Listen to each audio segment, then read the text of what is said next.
সম্প্রতি বাংলাদেশের সাবেক প্রধানমন্ত্রী ও বাংলাদেশ আওয়ামী লীগের সভাপতি শেখ হাসিনার কন্যা সায়মা ওয়াজেদ পুতুল বাংলাদেশ আওয়ামী লীগের পরবর্তী সাধারণ সম্পাদক শীর্ষক একটি দাবি সামাজিক প্রচার মাধ্যমে করা হয়েছে।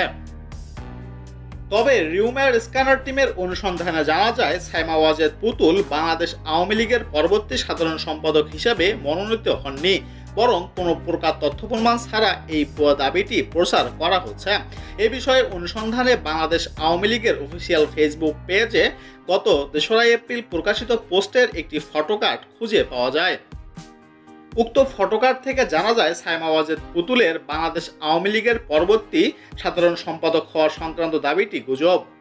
তাছাড়া বাংলাদেশ আওয়ামী লীগের মতো ভারতীয় উপমহাদেশের রাজনীতিতে গুরুত্বপূর্ণ রাজনৈতিক দলের কেন্দ্রীয় কোনো পদে পরিবর্তন আসলে তা নিয়ে জাতীয় ও আন্তর্জাতিক গণমাধ্যমে সংবাদ প্রকাশ অবধারিত, কিন্তু গণমাধ্যম কিংবা সংশ্লিষ্ট কোনো সূত্রে এ বিষয়ে কোনো সংবাদ বা তথ্য খুঁজে পাওয়া যায়নি। সুতরাং সায়মা ওয়াজেদ পুতুল বাংলাদেশ আওয়ামী লীগের পরবর্তী সাধারণ সম্পাদক শীর্ষক দাবিটি সম্পূর্ণ মিথ্যা।